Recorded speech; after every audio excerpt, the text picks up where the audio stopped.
I'm sitting in my living room right now, and the clock says 2:17 a.m.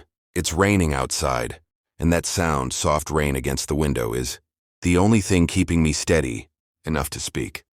I've kept this story buried for 23 years. My younger sibling is the only person who knows what really happened that summer in the Cascade Mountains.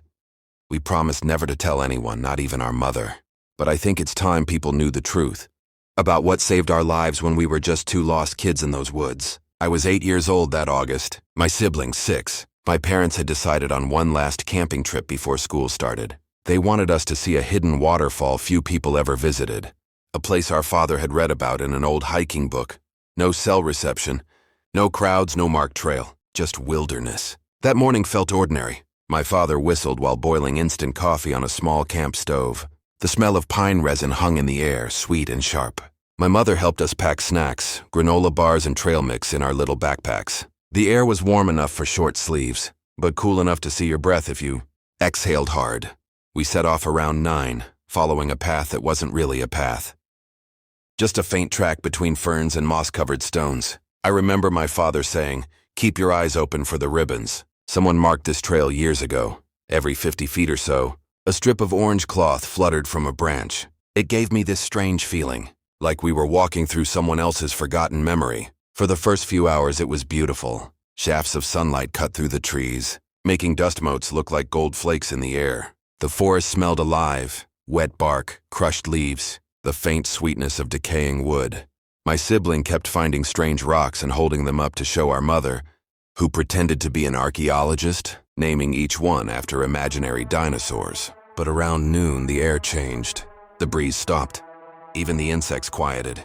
I didn't notice it at first, but my father did. He raised his hand, the same way he used to when we crossed the street. We froze. Then came a sound I'll never forget.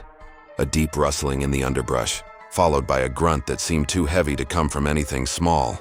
The next few seconds stretched into something that still plays in my head every night. A grizzly stepped out of the brush 30 feet ahead. Its fur looked black where the shadows fell, and brown where the sunlight caught it. It sniffed the air, and when its eyes found us, it rose to its hind legs. My father whispered, "Don't move. Stay behind me." My mother grabbed us both and pulled us close, her heartbeat hammering against my ear. The bear dropped back down and charged. There was no warning, no hesitation. It came at us like an avalanche with eyes. My father shouted for us to run. I still hear that voice, sharp, desperate, breaking halfway through the word.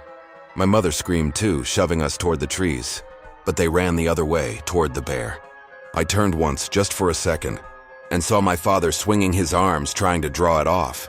That was the last time I ever saw him. My sibling and I ran. We tore through branches and thorns, sliding down loose dirt, stumbling over roots. I could hear growls behind us, then human screams, then silence. I kept running until my legs felt like wet rags and my throat burned. My sibling's small hand was slick with sweat and blood where a branch had cut them. When we finally stopped, there was nothing but trees. Every direction looked the same. No trail, no ribbons, just an ocean of green shadows and the endless hum of the forest. We called for our parents until our voices cracked, but the forest swallowed the sound. I tried to remember which way we'd come, but the trees all looked identical, tall and indifferent. The light began to dim earlier than it should have, like the sun was being pulled away faster than normal. That night we found a fallen log and crawled under it. The wood smelled of rot and fungus. My sibling shivered against me, whispering, "They'll find us, right?" I said yes, though my voice trembled when I did. I listened to the forest like it might answer. Instead, it spoke in whispers of shifting leaves, far-off cries and sudden cracks that made my heart jolt every few seconds. At one point, I swear I heard footsteps. Not animal steps, the rhythm was too heavy, too even. Something bipedal, but when I peered out, there was only fog, rolling through the trees like slow smoke. I remember pressing my hand into the soil. It pulsed, faintly, as if the ground itself missed a heartbeat. When morning came, the light was strange. The forest was drowned in gray mist and our clothes were damp with dew. My siblings' lips were pale, trembling from cold. I told them we needed to find the stream we'd crossed earlier. Maybe it would lead us back to the trail. We wandered for hours. The fog was so thick we could only see the trunks nearest us. Every sound was muffled, as if the world had wrapped itself in a blanket to keep secrets from us. My siblings started crying quietly, and I tried to hide how scared I was. I didn't want them to see that my hands wouldn't stop shaking. By afternoon, hunger hit like a weight. We found some berries near a log, small dark purple ones. Our mother had shown us similar ones before, saying they were safe, so we ate a few. The juice stained our fingers and lips. I can still taste that sharp, sour flavor. The day dimmed again too fast. We found another spot to sleep, this time beneath a thick cluster of ferns. The ground was soft, like it had been cleared by something large lying there before. I didn't think much of it until later. That night was worse. The forest noises were louder, owl calls, something wailing far off, and occasionally, that rhythmic thud, like footsteps again, stopping whenever we held our breath to listen. I woke up once to silence, not the peaceful kind, but the sort that feels like something's waiting. My sibling stirred beside me, whispering my name. Then we both heard it, slow breathing, not ours. It came from the darkness just beyond the ferns, heavy and deliberate. I remember gripping a stick so tightly it splintered in my hand. The breathing stopped. The forest held its breath with us. Then from the fog came a faint, low hum, metallic somehow, like the vibration of a power line far away. I didn't move. My sibling was trembling against me. Then through the mist, a shadow passed between the trees, massive, upright too, smooth in its motion to be an animal crawling. The shape paused as if it knew we were watching. I couldn't see a face, just an outline, tall and impossibly still. The mist drifted around it like it refused to touch whatever that thing was. Then, without a sound, it turned and vanished between the trees. The rest of that night crawled by in fragments. Every creak, every gust of wind felt alive. The moment light broke, we ran. We didn't talk, we didn't look back. We just moved. Sometime mid-morning, we stumbled upon a small clearing where the fog lifted. That's when I noticed footprints. Huge ones, too large to belong to any human. They weren't shaped quite right either. Longer, narrower at the heel, and pressed deep into the soil like whoever made them was carrying the weight of the forest itself. My sibling whispered, "What made those?" I didn't answer. Because I didn't know, and because I was afraid that saying it aloud would make it real.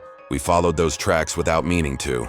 They seem to lead somewhere, and when you're lost, even the illusion of direction feels like salvation. The tracks wound through the trees until they stopped abruptly at a small stream. On the opposite bank, the same kind of prints continued, but alongside them, we saw something else. A second set, smaller, like a child's. My sibling grabbed my arm. "That means people, right?" I nodded, though I wasn't sure I believed it. We crossed the stream, the cold biting into our legs, and followed the prints deeper into the woods. For a while, there was nothing, just the sound of dripping water and distant crows. Then a new sound, branches shifting, deliberate, rhythmic. Something was walking parallel to us. I called out, voice shaking, "Hello? Is anyone there?" No answer, but the sound paused, then started again, closer. We broke into a run. I didn't care where, just away. My sibling tripped, and I pulled them up, dragging them until my lungs felt like fire. When we finally stopped, the forest was still again, so still it felt like it was listening. We crouched behind a fallen tree, our chests heaving. I was about to say something when I noticed the air around us had changed. It smelled different, wet fur, earth and something else, faintly sweet like pine sap burning. My siblings' eyes went wide. They were staring over my shoulder. I turned slowly, and that's when I saw it.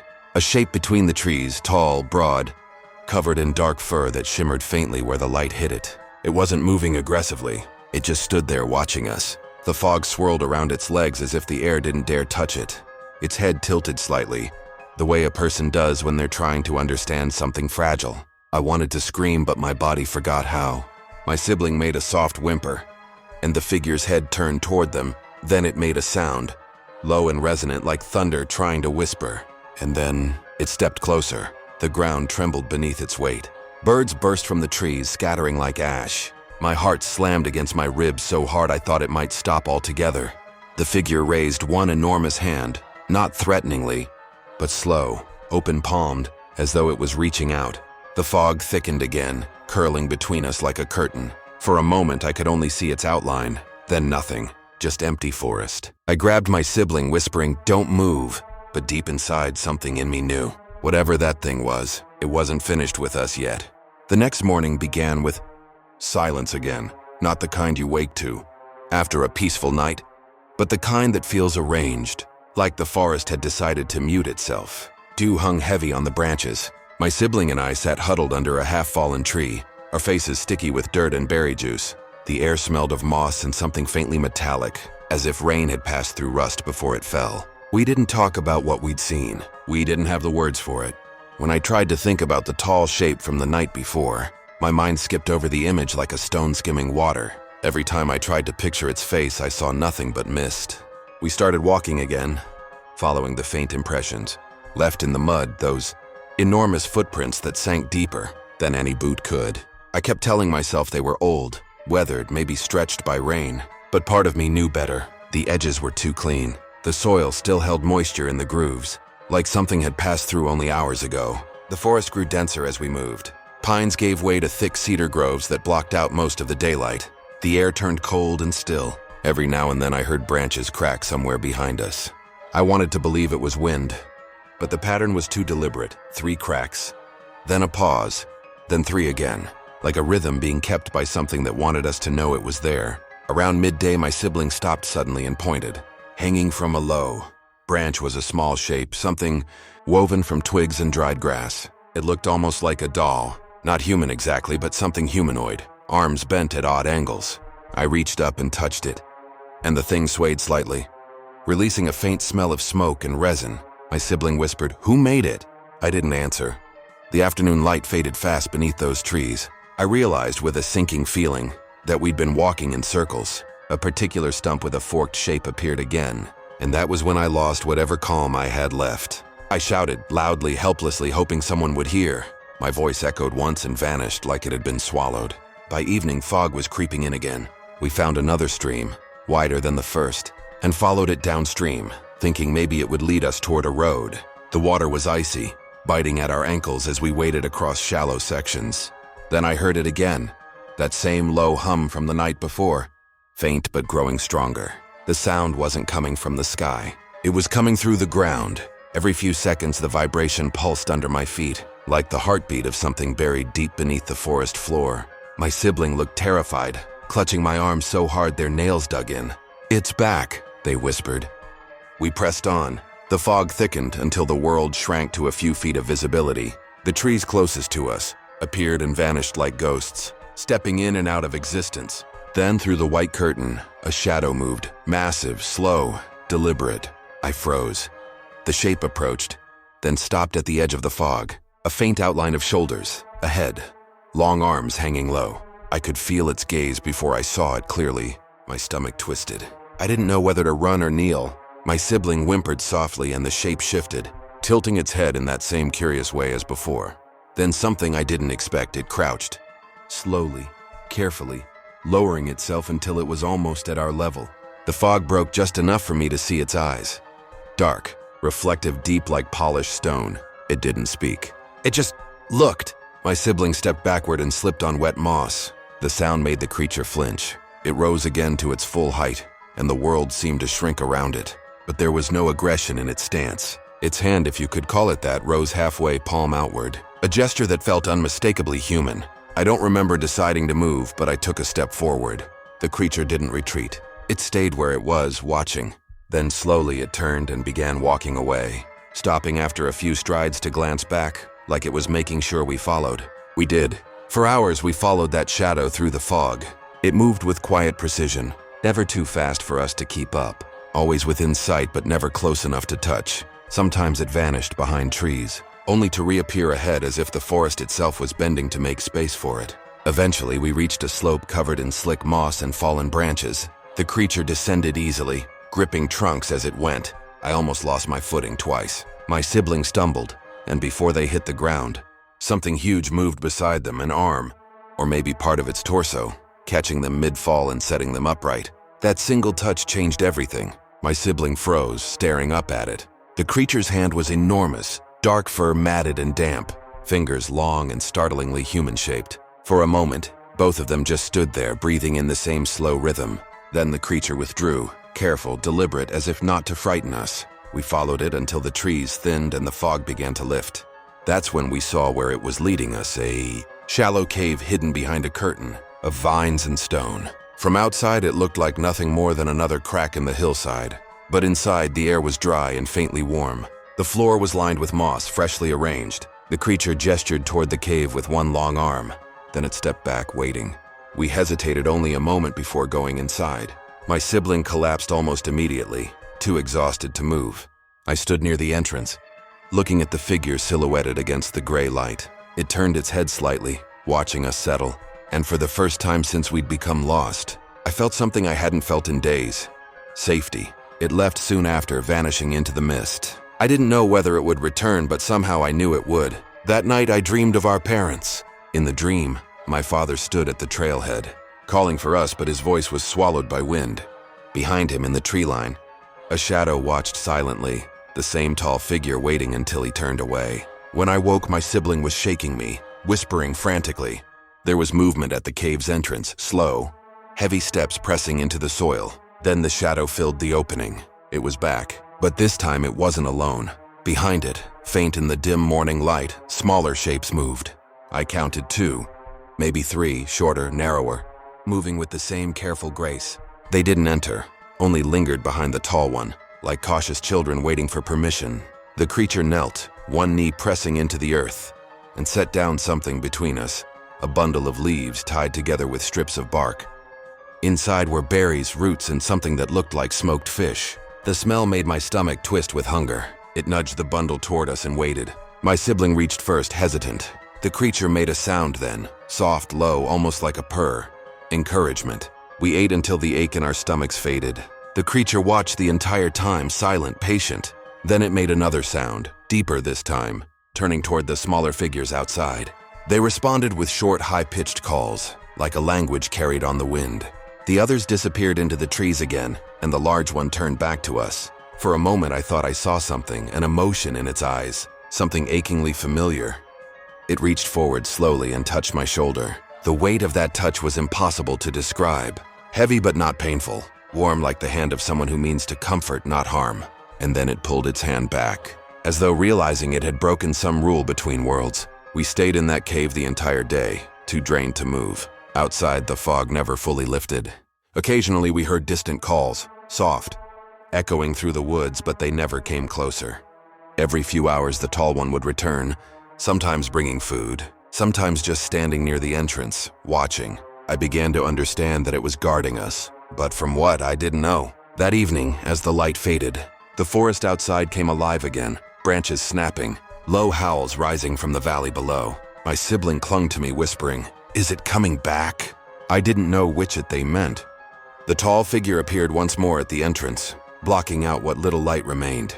It crouched, staring out into the darkness behind us. And then, without warning, it let out a sound that froze my blood, a roar but not animal. It was layered, deep, and guttural, with an almost human resonance that seemed to shake the air itself. Something out there answered. The forest trembled. Leaves rained down from the canopy like ash. And for the first time since that day began, I realized we might not be alone in the way I'd hoped. The roar that answered from the forest that night still echoes in my head, even after all these years. It wasn't like anything human or animal. It was deeper, broader, like the forest itself was exhaling in pain. The creature guarding our cave turned sharply toward the sound, the muscles in its shoulders tightening like drawn cables. It didn't move right away. It just crouched there, staring into the dark, every part of it alive with tension. My sibling whimpered beside me. I tried to pull them close, but my hands were trembling too hard to feel like protection. The forest outside erupted again, branches snapping. Distant thuds, then silence. Then another roar, closer this time. Something was coming. The creature, our protector, shifted back into the cave, sweeping one massive arm toward us, as if telling us to move deeper inside. Its eyes caught the faint moonlight, reflecting a strange amber glow. We obeyed without a word. We crawled into the farthest corner, pressed against damp stone, hearts hammering like they wanted out of our chests. Outside, the sounds grew louder, footsteps pounding the earth. Another shriek so guttural it rattled loose pebbles from the ceiling. Then I saw it, just for an instant. A shape passed in front of the cave, darker than the darkness itself. For that one frozen heartbeat, two pairs of glowing eyes met through the fog, one amber, one red. The larger creature, the one that had saved us, let out a deep, rumbling growl that vibrated through the ground. Then it lunged out of the cave, vanishing into the trees. The world exploded in sound. Snarls, crashes, roars overlapping like thunder in a storm. My sibling started crying, whispering over and over, "It's fighting, it's fighting." We couldn't see anything beyond the mouth of the cave. Only flashes of motion, silhouettes colliding, the sound of trees breaking. something heavy hitting the ground. Then came a final piercing shriek so sharp it made my ears ring. Silence followed. For what felt like forever, nothing moved. Then I heard slow, dragging footsteps returning. My first instinct was to run, but before I could, the familiar silhouette appeared again. The creature was wounded. Its fur was matted with dark stains, one arm hanging awkwardly at its side. It limped into the cave, breathing heavily, each exhale sounding like it scraped through its chest. My sibling reached toward it instinctively, whispering, "You're hurt." It looked at us then, really looked. There was something unmistakable in its eyes, exhaustion, maybe pain but also relief. It made a soft, low sound, almost like a hum, and sank to the ground near the entrance. The air smelled of wet fur and iron. That night, neither of us slept. I listened to the creature's breathing grow slower, steadier, while the forest outside remained utterly silent. Whatever had been out there was gone, or dead. Morning came gray and cold. Mist hung thick again, blurring the world outside the cave. The creature hadn't moved. I crept closer, heart pounding, and saw the wound, long gashes across its shoulder and chest, deep but not fatal. I remembered how our mother used to clean scrapes with river water, so I did the same. I tore a strip from my shirt, dipped it in water from a small puddle near the cave wall, and pressed it gently against the wound. The creature flinched but didn't stop me. It just watched, its eyes following every motion, the way an adult watches a child trying to help. My sibling joined in, holding the creature's large hand like a nurse might. The creature made a sound then, a soft vibration, something that almost felt like gratitude. That was the moment I stopped thinking of it as a monster. It was something else, something trying to live same as us. Over the next few days, the creature recovered slowly. It would leave occasionally, returning with food or water. Sometimes it brought roots, berries, even small fish. My sibling began mimicking its low hums, and it would respond, two strange voices speaking, a language no human had ever recorded. Once it showed us how to dig for edible tubers under the moss, motioning carefully with its hands, then waiting until we copied it. My sibling laughed when they finally unearthed one, and the creature made a deep, satisfied grunt, almost a laugh of its own. We had become something like a family. Days passed. The forest seemed calmer, as though whatever had happened that night had restored a fragile balance. The fog still rolled in every evening, but it felt softer now, like a blanket instead of a veil.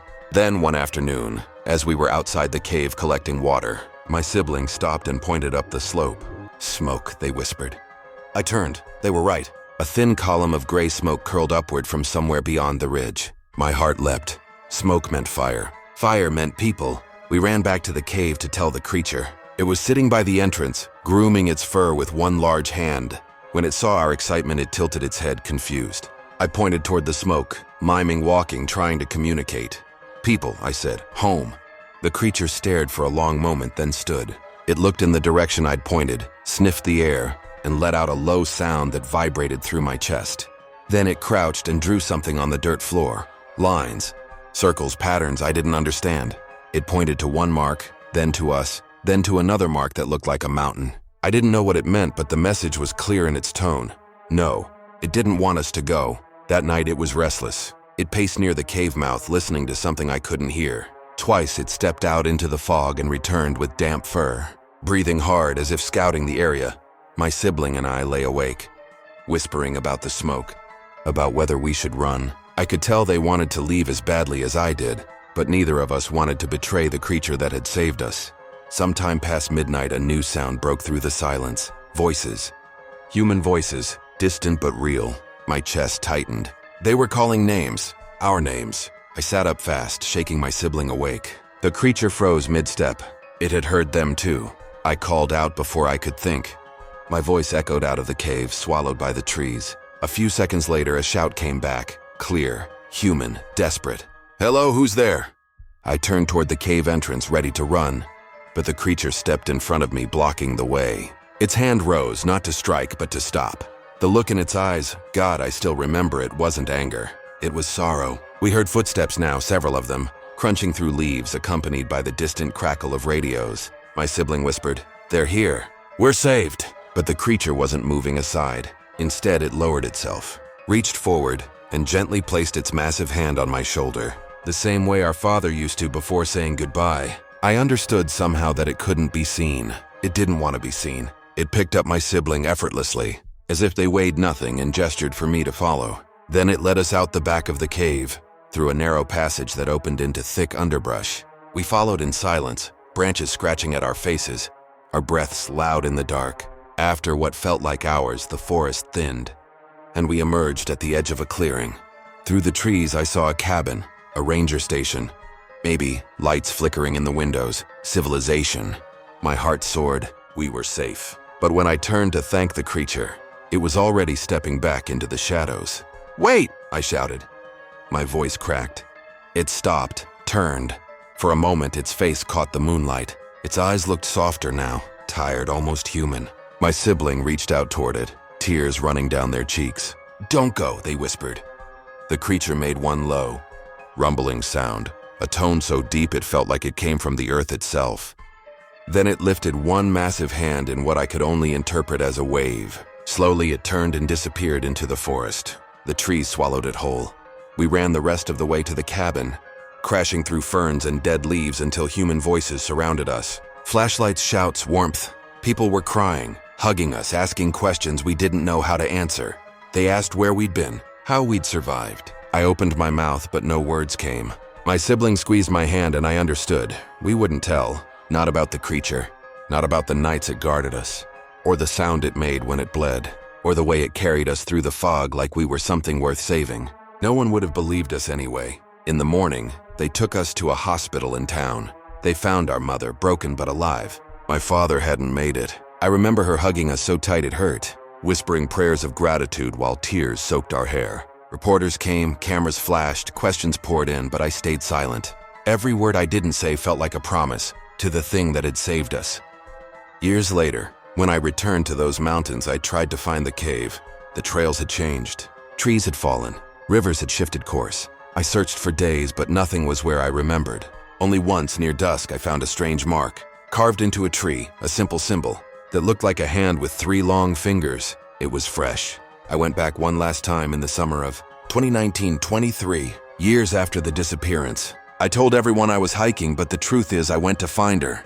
Not because I believed I could, but because the memory had started to feel unreal. Like a dream that was fading at the edges. I wanted proof that it had happened. Proof that the Bigfoot mother hadn't been a trick of trauma and fear. The trailhead looked different now. The Forest Service had built a new gravel road and a small parking lot where there used to be open meadow. The smell of asphalt lingered faintly, unnatural against the scent of pine. I stood there for a long time staring at the mountains, wondering how something so vast could still feel like home. The first day, the woods felt ordinary. Birds chattered, squirrels darted across the undergrowth, and the forest breathed with its usual rhythm. But as I climbed higher, past the maintained trails into places that hadn't felt human footsteps in decades, that old silence returned. The one that didn't belong to peace but to watching. I recognized it instantly. Fog began to roll in around sunset. I made camp on a small ridge overlooking a valley that looked eerily familiar. The night air was sharp with cedar and damp moss. I didn't build a fire. Something about that felt wrong, disrespectful. I just sat there listening. Hours passed. Then, somewhere far below, I heard it. A single low hum carried on the wind. Not mechanical, not an animal. A sound too deliberate to be chance. It rose and fell like breathing. My heart slammed in my chest. For a second, I thought I imagined it.